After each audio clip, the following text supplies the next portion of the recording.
거룩한 주일 하나님의 성전에 나와서 예배드리는 여러분 한 분 한 분의 삶과 또 가정과 또 섬기시고 격려하시는 모든 인터뷰에 결국에는 가장 좋은 길, 선한 길로 인도하실 그 하나님의 크신 은혜와 평강이 함께 하시기를 기도하고 있습니다. 오늘부터는 감옥으로부터의 희망 메시지라는 큰 제목으로 빌립보서 말씀을 함께 나누려고 합니다. 제가 좋아하는 성경 중 하나가 이 빌립보서입니다. 그래서 빌립보서를 한 거는 아니고요. 정하다 보니까 빌립보서가 되었습니다. 히브리서는 조금 저도 또 원어풀이도 많이 해야 되고 해서 수요일날 이렇게 수요 성경 공부도 하고 우리 여러분들과는 함께 이 감옥으로부터의 희망 메시지, 어떠한 메시지를 우리에게 전하고 싶어 하는지 빌립보서의 말씀을 통해서 은혜를 나누려고 하는데요. 이 빌립보서를 읽다 보니까 이 빌립보서의 교회가, 빌립보 교회가 우리 교회를 좀 닮았다, 이런 생각이 들었습니다. 그래서 앞으로 우리 교회가 이 빌립보 교회처럼 또 사도 바울의 기도 제목처럼 더 많은 감사와 기쁨이 우리 교회 가운데 있기를 소망하면서 말씀을 증거하려고 합니다. 매주마다 말씀 중에서 핵심 말씀이라고 생각되는 말씀을 알려드리려고 합니다. 말씀 한 구절을 알려드릴 텐데 여러분이 일주일 동안 하루에 한 번 이상 식사를 3번 하시면 3번 이렇게 읽어보셔서 여러분 마음에 새겼으면 좋겠습니다. 그럴 때 성령께서 이 말씀으로 역사하셔서 저나 여러분 그 마음에 변화를 일으키시고 또 우리 교회에 그런 하나님의 은혜가 임하실 줄로 믿습니다. 이번 주에 그래서 핵심 말씀은 6절 말씀입니다. 이 6절 말씀 다 함께 큰 목소리로 읽어보도록 하겠습니다. 시작! 너희 안에서 착한 일을 시작하신 이가 그리스도 예수의 날까지 이루실 줄을 우리는 확신하노라. 아멘. 네, 이번 주에 여러분들이 마음에 새길 그런 말씀입니다. 교회 성도들이 좋은 목회자를 만나는 것, 그것도 축복입니다. 그죠?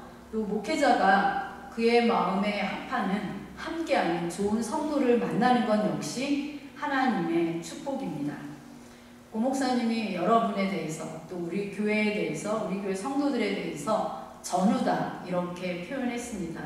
제가 기억하기로는 설교할 때 그렇게 한번 이야기하신 것 같고, 작년에 한국에 갔을 때 의정부제일교회에서 말씀을 전하시는데 우리 교회 성도들을 향해서 그렇게 전우다라고 표현을 하셨습니다. 전우라는 것은 전쟁터에서 함께 싸우는 동지를 이야기합니다. 그것도 그냥 싸우는 동지가 아니라 목숨 걸고 함께 싸우는 동지를 이야기합니다. 목사님 생각할 때 우리 교회 성도들을 바라볼 때마다 이 세상이라는 이 전쟁터에서 선한 싸움을 함께 싸워가는 믿음의 전우다, 이렇게 느끼신 것 같습니다. 저도 또한 우리 성도들에 대해서 성도라는 그러한 느낌도 있지만 그거에 더 가까운 하나님이 묶어주신 한 가족이다, 이러한 생각을 합니다.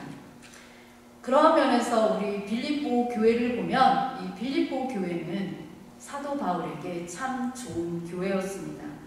이 바울은 예수 그리스도를 증거하면서요, 곳곳에 교회를 세웠습니다. 그런데 그때나 지금이나 문제가 없는 교회가 없습니다.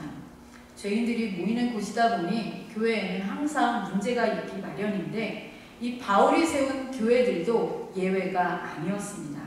저마다의 문제들로 아픔을 겪고 있었습니다. 그 대표적인 교회가 고린도전서를 기록한 고린도 교회, 그리고 갈라디아서를 기록한 갈라디아 교회가 대표적이었습니다.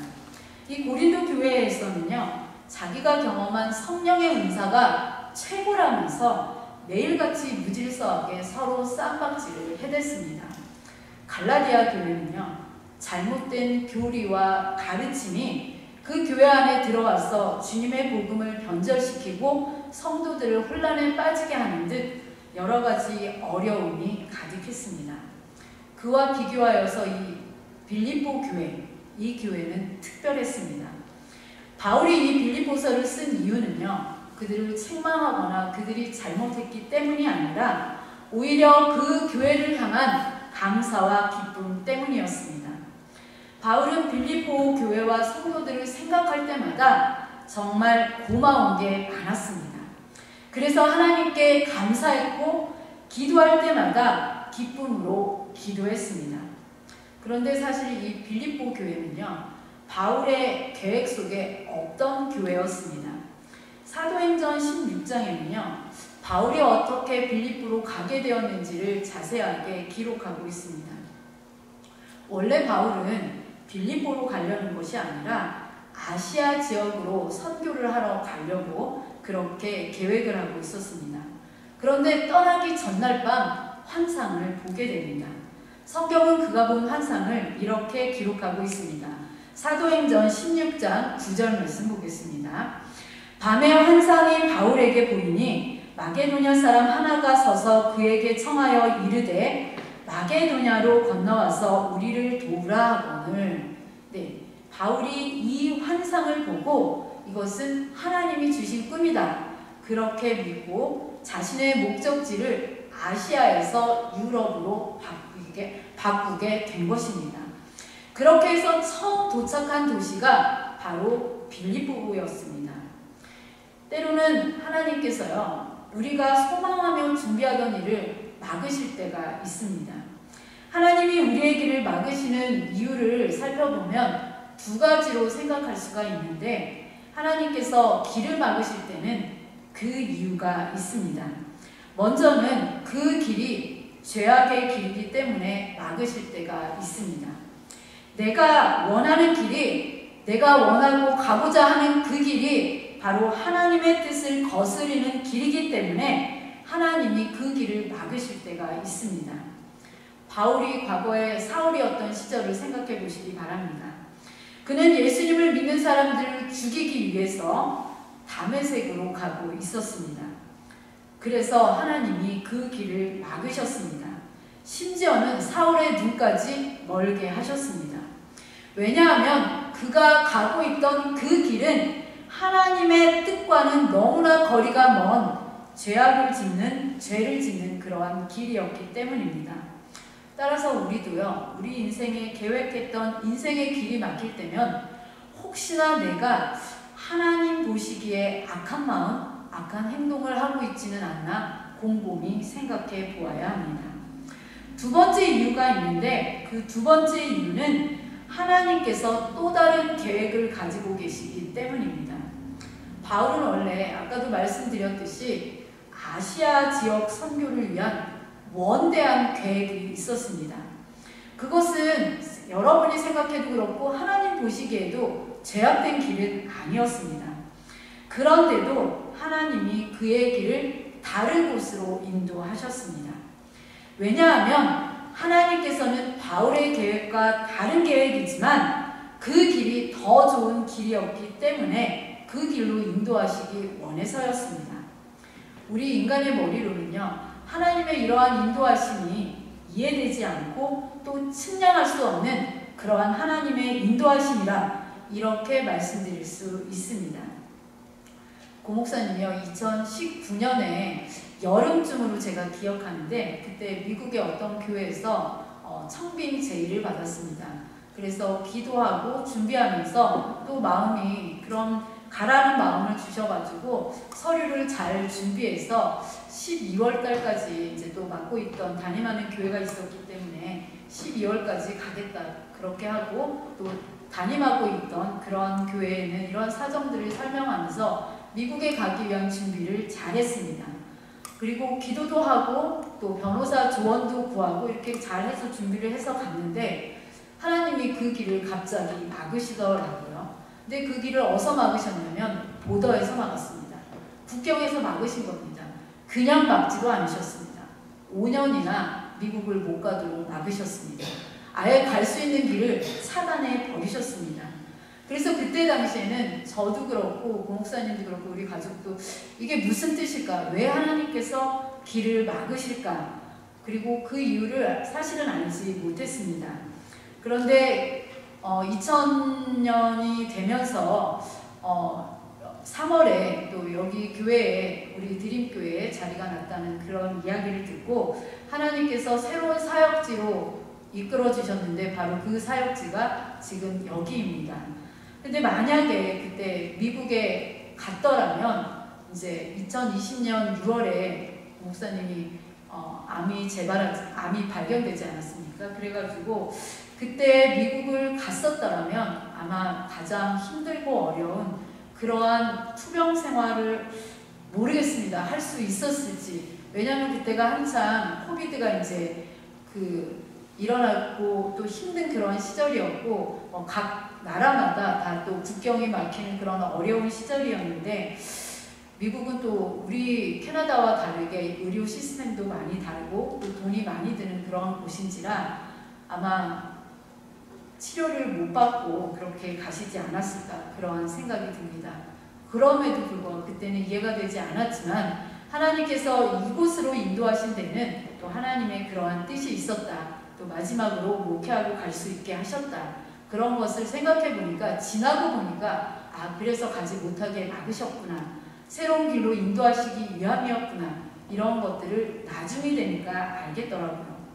만약 지금 여러분 인생 중에도 길이 막혀 있다 이렇게 생각하시는 분이 계시다면 잠시 멈추어 서서 하나님이 준비해 두신 또 다른 길이 있지 않나 기도해 보시기를 바랍니다. 이 사도행전 16장 14절 15절에 따르면요. 바울의 계획 속에 없던 이 빌립보에 도착해서 바울은 하나님께서 예비해 놓으신 사람을 만나는데요. 그 사람이 바로 루디아였습니다. 제가 지난 수요 성경 공부 시간에도 말씀드렸듯이 바울 시대의 자색 옷감 장사는 큰 돈을 벌 수 있는 사람입니다. 요즘 말로 하면 특별한 옷감 장사로 크게 성공한 사업가였다. 그렇게 말씀드릴 수 있습니다. 그런데 이 여인은 이방 여인으로서요. 유대교로 개종해서 하나님을 믿는 사람이었지만 아직까지 예수 그리스도의 복음을 모르던 사람이었습니다.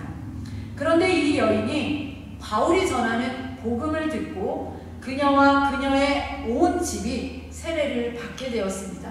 이 그녀의 온 집은 가족뿐만 아니라 함께 일하고 있던 직원들을 포함하는 그러한 말입니다. 그리고 예수 그리스도를 그렇게 영접했을 뿐만 아니라 바울과 그의 일행들을 자신의 집으로 영접하여서 그 집에 머물 수 있도록 했을 뿐만 아니라 복음 전도에 앞장섰던 그러한 사람이 되었습니다. 이 빌립보 교회의 시작을 루디아의 집에서 시작했다. 이렇게 보아도 과언이 아닙니다. 그리고 사도행전 16장 16절 이하부터는 이 빌립보에서 바울이 어떻게 사역을 했는지를 전하고 있습니다. 먼저 바울과 실라가 길을 가고 있는데요. 귀신 들려서 점을 잘 치는 여종 하나를 만나게 됩니다.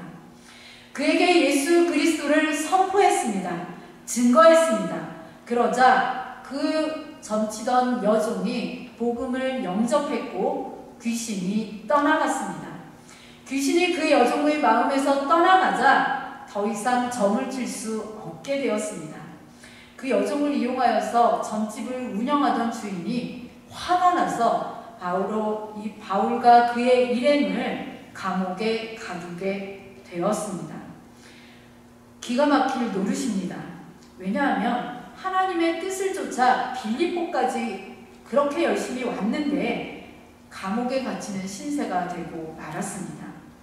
여러분 성경 말씀에는요. 하나님의 뜻에 순종해도 어려움을 만날 수 있다는 사실을 수도 없이 말하고 있습니다.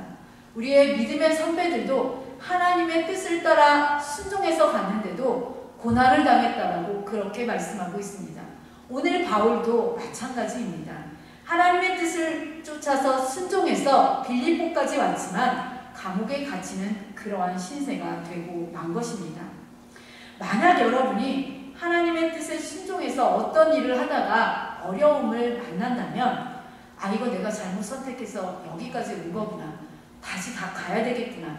이렇게 생각하지 마시고 그 어려움을 통해서 이루실 하나님의 뜻이 분명하게 있다는 그 사실을 기억하시기 바랍니다.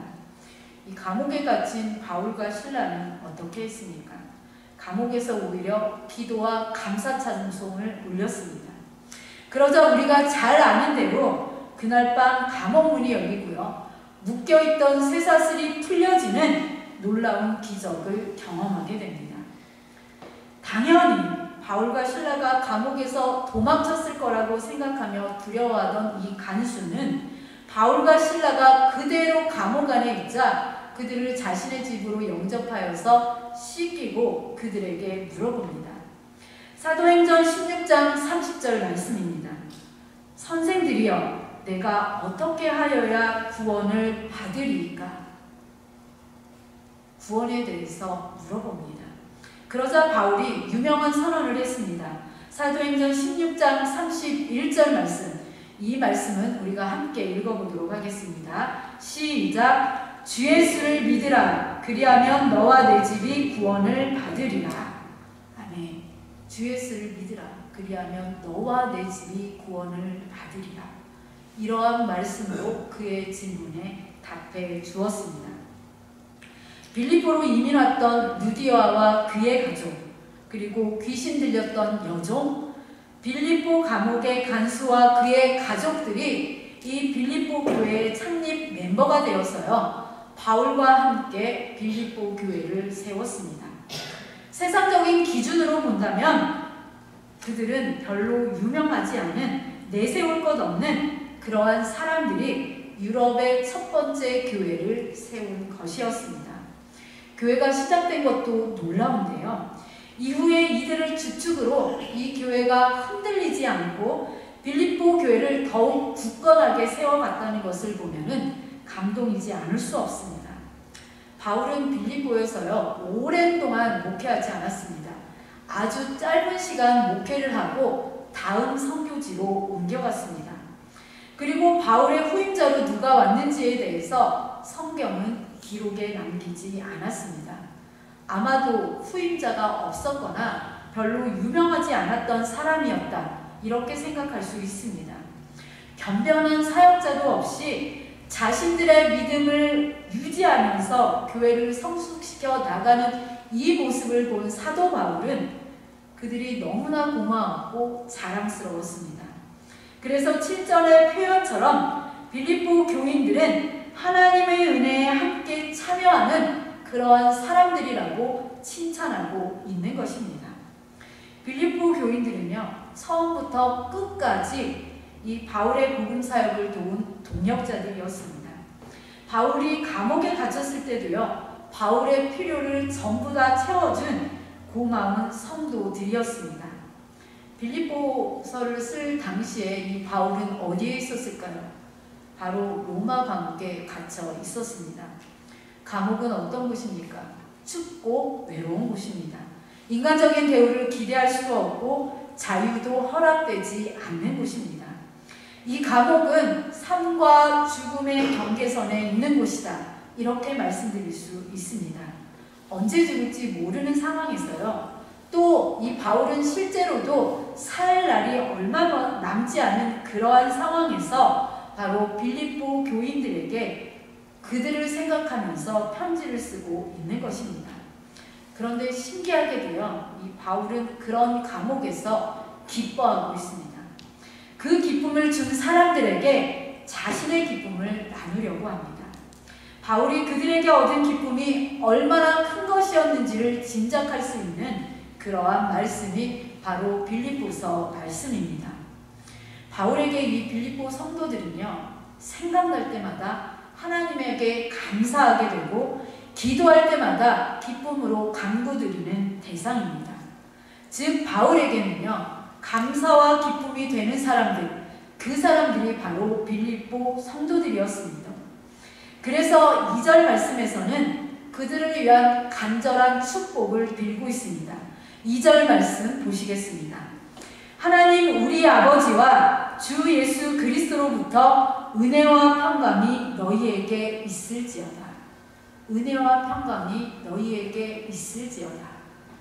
하나님은 우리에게 은혜와 평강 주시기를 원하십니다. 하나님이 우리에게 주신 가장 큰 축복을 말하라고 한다면 바로 이 은혜와 평강입니다. 그러나 세상 사람들이 생각하는 복은 무엇입니까? 운입니다. 로또에 당첨되거나 가지고 있던 땅값이나 집값이 어마무시하게 오르는 것을 바로 복받았다고 그렇게 이야기합니다. 그것도 내가 정당하게 땀 흘려서 노력해서 돈을 버는 것이 아니라 우연히 돈벼락 맞은 것, 그것이 바로 복받았다, 그렇게 생각합니다. 그렇게 일확천금만을 꿈꾸고 사니까 그것이 없는 내 삶에 불만을 가질 수밖에 없습니다. 특별히 다른 사람을 비교해 보니까 내 인생은 너무 초라합니다. 나이가 먹었는데 꿈도 없는 것 같고 이룬 것도 없고 가진 것도 없고 명예도 없습니다. 이러한 생각들을 하니 내 마음에는 감사보다는 불만이 쌓이게 되고 불평이 쌓이게 되고, 그렇게 되면 하나님 은혜와 평강은 그저 뜬구름 잡는 이야기에 불과하게 됩니다. 이 하나님의 은혜를 모르게 되면요, 마음의 평강은 절대로 누릴 수 없습니다. 그러나 오늘 감옥에 있는 바울의 모습을 보십시오. 감옥 안에서도 자유가 있습니다. 찬양이 있습니다. 감사와 기쁨이 있습니다. 이 감사와 기쁨은 은혜와 평강으로 충만한 그러한 감사와 기쁨이었습니다. 이것이 어떻게 가능한 일입니까? 8절의 고백처럼 그가 예수 그리스도의 심장을 가졌기 때문입니다. 사랑하기 때문에 심장이 뛰는 것이고 또 사랑하기 때문에 속이 타기도 합니다. 여러분 모두 사랑을 해보셨기 때문에 바로 이러한 마음을 잘 아시리라 생각합니다. 예수님의 이 사랑이 바로 그러했습니다. 예수 그리스도의 심장은 어떠한 심장입니까? 예수님은 온 인류를 구하기 위해서 십자가에서 달려 돌아가셨습니다. 그때 군병들이 창으로 옆구리를 찔렀는데 그곳으로부터 피와 물이 다 쏟아졌다, 이렇게 기록하고 있습니다. 그렇게 자기 목숨을 내어놓기까지 하는 사랑이 바로 예수 그리스도의 심장으로 하는 사랑입니다. 바울이 원래 가지고 있던 심장은 어떤 심장이었습니까? 그것은 자신이 가진 율법과 학식의 높이만큼이나 도도한 심장이었습니다. 그것은 교만하고 건방지기 이를 데 없는 심장이었습니다. 그래서 다른 사람들을 사랑할 줄 몰랐고 다른 사람들은 다 자기 발밑에 있는 자기가 최고라고 생각하는 자만과 교만이 똘똘 뭉친 심장이었습니다. 그러던 그가 예수님을 만났습니다. 그리고 이 예수님의 사랑을 알게 되었습니다.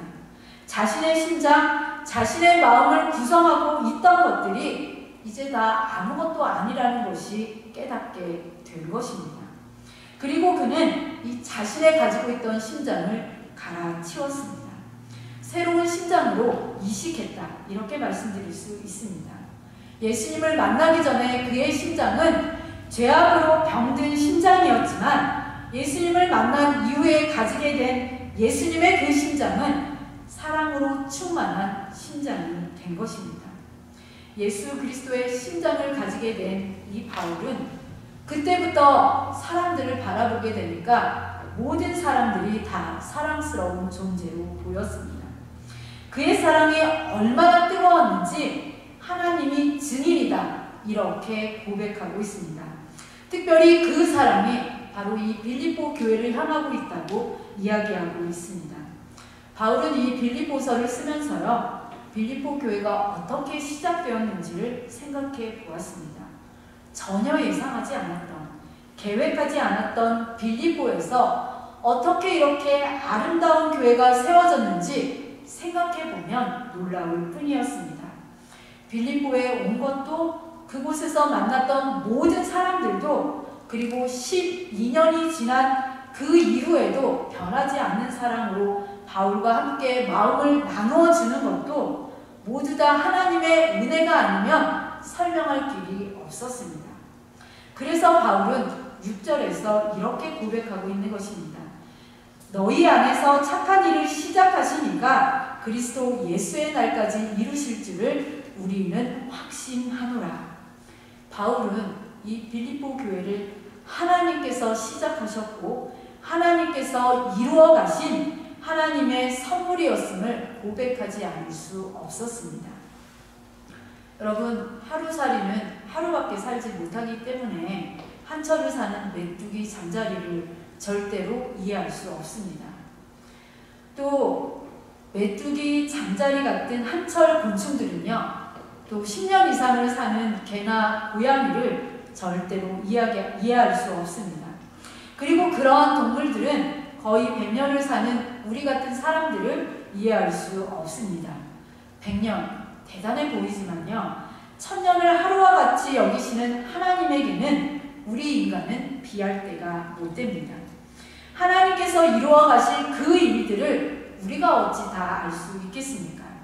그러나 분명한 것은요, 우리 안에 선한 마음을 주시고 그 선한 일을 이루어 가시는 분이 하나님이심을 우리가 정말로 믿는다면 예수 그리스도의 그 심장이 바울처럼 우리 마음 안에 있다면 협력하여 선을 이루어 가시는 하나님의 그 은혜와 평강을 우리 모두는 반드시 경험하게 될 줄로 믿습니다.